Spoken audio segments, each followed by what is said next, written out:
What's up, y'all? Welcome back to the Let's Get It Gaming Daily News with your boy JoJo for Tuesday, May 28th, 2024. We have 6 stories on the list, 2 of which are pretty interesting. So let's jump in to story number 1. This comes from Insider Gaming's Tom Henderson. Tango Gameworks was developing 2 unannounced games before its closure. A developer at Tango Gameworks has revealed that the studio was working on at least 2 unannounced titles before the studio's closure. The information comes courtesy of Tezusio Akuwa's LinkedIn page, which was first spotted by Twitter user Bogard202222. According to his LinkedIn page, he was working on 2 unannounced titles. Unannounced title graphics programmer 2024 and unannounced title lead programmer 2023 to 2024, his LinkedIn profile reads. One of these titles is almost certainly the Ghostwire Tokyo sequel that was leaked during the Microsoft X Activision FTC hearing, which leaked that the game would be released during fiscal year of 2024. As for the second game, it's highly speculated that it would be a sequel to Hi-Fi Rush. Unfortunately, Microsoft announced Tango Gameworks would be closing as part of a restructuring that would see 4 studio closures. The other 3 studios were Arcane Austin, Alpha Dog Studios, and Roundhouse Games. These changes are not reflected by the creativity and skills of the talented individuals at these teams or the risk they took to try new things, Booty said in the email. I acknowledge that these changes are also disruptive to the various support teams across ZeniMax and Bethesda that bring our games to market. We are making these tough decisions to create capacity to increase investment in other parts of our portfolio and focus on our priority games, it was said in an internal email to staff. I just threw this in there because it's kind of disappointing. I've been playing through Hi-Fi Rush on the channel, and I'm absolutely loving it and adoring it. It's absolutely phenomenal, and I would have loved to see a second one. I think Tango Gameworks had a lot of potential, and unfortunately, Microsoft gave them the axe. But it sucks. I just thought it was interesting that they were working on something else because I thought the whole reason why Microsoft originally it was very convoluted the way they talked about this. But if I remember correctly, one of their things was saying they wanted to close these studios because they didn't have any games in development. And they wanted to prioritize finances or whatever means to those other studios that already had games in development. But if this is true, then this almost makes it sound like they had a game in development and Microsoft kind of gave them the axe regardless. Either way, it sucks. It's unfortunate. Maybe we'll get to see these games done by another studio. Maybe these developers will branch off and make their own studios and come up with other games similar to Hi-Fi Rush or Ghostwire Tokyo, but only time will tell. Let's jump into story number 2. This is another one coming from Insider Gamer's Mike Straw. Rocksteady co-founder partnered with Xbox to create a new AAA game, report claims. This is a rumor, by the way. Xbox Game Studio seems to be gearing up to get a new AAA game, and it's being developed by a studio created by 2 co-founders of Rocksteady. According to a new report from Xputer, developer 100 Star and Xbox have reached an agreement on a new single-player action-adventure game. It's the first game from the studio funded by Rocksteady co-founders Jamie Walker and Sefton Hill. While there isn't much more information known about this game, the report adds that Xbox Game Studios is financing the project. Insider Gaming has yet to independently verify this report. Both Xbox and 100 Star have been reached out to for comment, but no response has been received as of publishing. According to the studio's website, it says the company has 100 people. The company's profile is on UK's Great Place to Work website says it has 25 UK-based employees. This is end quote.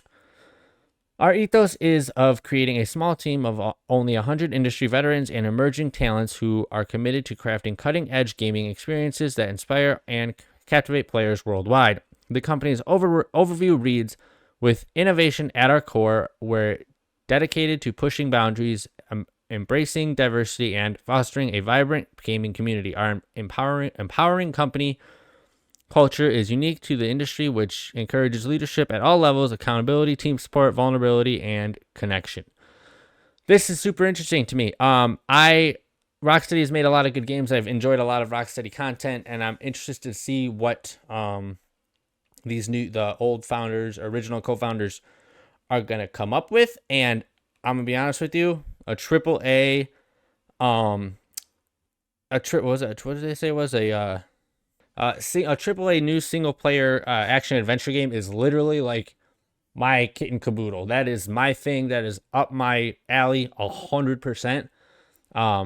As I've said plenty of times, as you've seen based on the content I've posted on the channel, that I love AAA action adventure games. They are one of my favorite games to ever play. And if it's coming from the old Rocksteady co-creators, I cannot wait to see. And it's going to give me even more of an incentive to jump into Xbox games and see what they're doing, along with their Indiana Jones game they're doing. I can't wait for that. So Xbox is definitely climbing up my ranks for games I'm interested in checking out. So we'll see how that goes. But until then, let's jump into story number 3. This comes from IGN's Wesley Yin-Poole.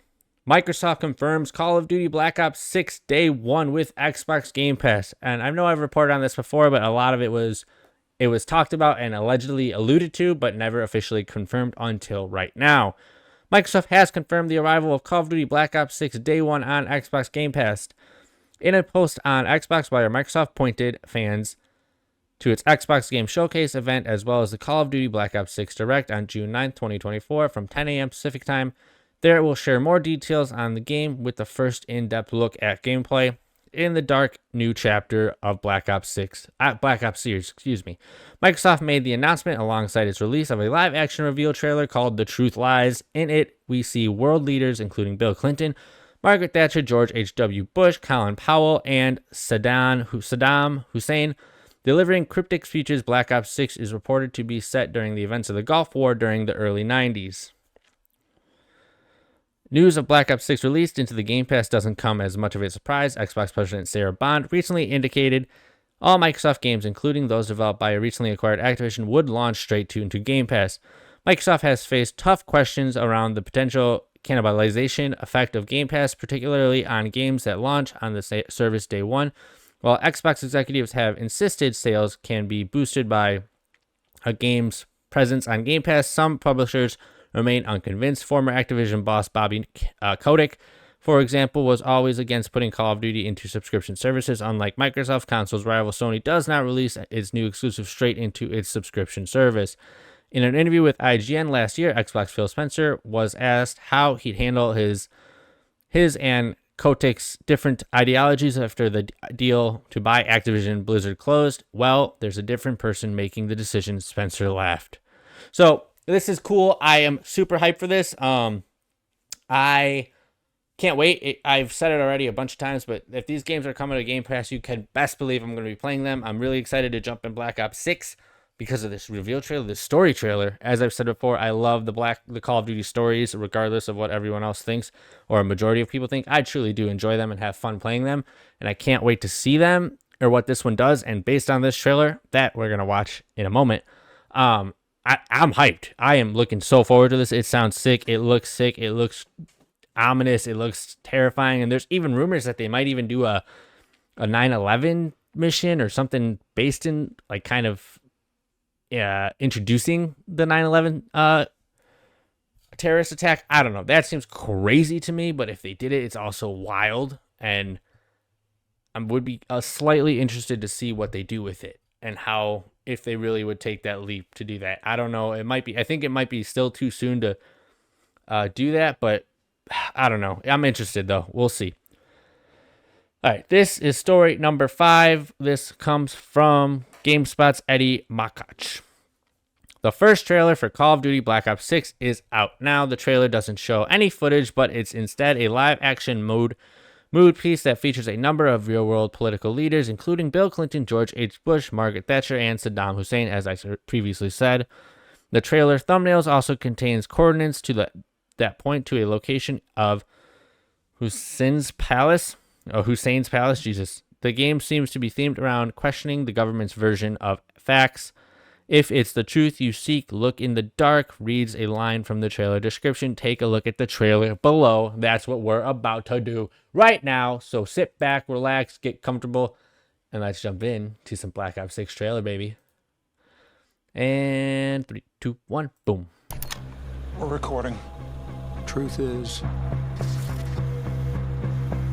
your whole life is a lie. God, I'm so hyped for this. Peace. So, we hit the war. And now it rages on in the shadows. Behind closed doors, where we hide the world's secrets.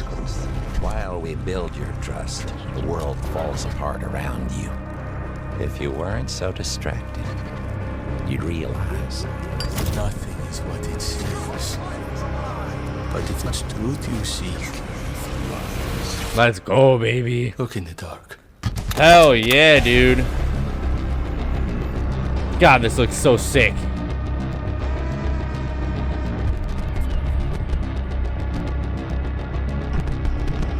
Let's go, bro. Let's go. I'm hyped. All right, let's get back to it. 3, 2, 1, and boom, we're back. So yeah, that was the trailer, reveal trailer, teaser trailer, live action teaser trailer, whatever you want to say, blah, blah, blah. It's incredible. June 9th is when we're going to get more in-depth details. I cannot wait. I bet you all can't wait either. Things look crazy. This game looks intense, and I am so hyped for it. But June 9th is so far away, so let's jump into story number 6. Nope, 5, sorry. Let's jump into story number 5. This comes from GameSpot's George Yang. Silent Hill Showcase promises game news, film update, and more this week. Konami has announced that it will be hosting another Silent Hill transmission showcase this week. It will air on May 30th at 4 p.m. From 7 p.m. 4 p.m. Pacific time or 7 p.m. Eastern time. Jesus. Konami didn't reveal much about additional information, but clarified that it will be sharing game updates, merch, and deeper look at the upcoming film. After a long hiatus, Konami has been utilizing the Silent Hill IP much more now.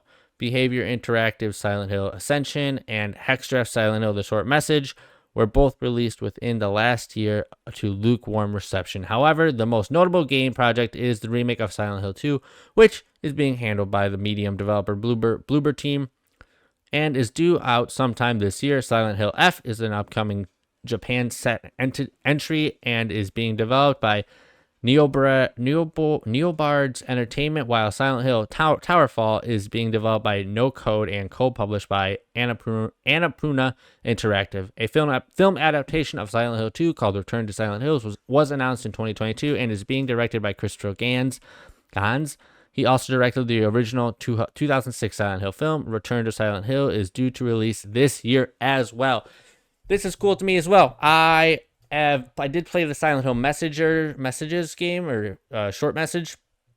I enjoyed it. I don't know. I know it got some bad reception, as they said in this article, but I very much enjoyed it. I enjoyed the movies back in the day, and I haven't really played any of the other games, but I am interested to seeing what the next Silent Hill game is going to be and how good it's going to be. And I'm hyped. I love a good spooky game. Like I said, I played Silent Hill Short Message. It's on the channel if you want to check it out. But yeah, I'm hyped, and it'll definitely be playing them on the channel for sure. Maybe I'll go back and play the old ones. I might do that. I know I keep saying I might do these things. I promise I'll do it. I just have a schedule in my head with games that I'm playing and recording and how I want to go about it. So trust me, I'll get there eventually. But until then, let's jump into story number 6, our 6th and final story. It's what story number 6 is, our 6th and final. Whatever. It's our final story of the night. This comes from IGN's Wesley Yin Poole. Resident Evil 0 and Code Veronica remakes reportedly in the works at Capcom. Following the enormous success of Resident Evil 2, 3, and 4 remakes, Capcom has turned its attention to remake of Resident Evil 0 and Code Veronica.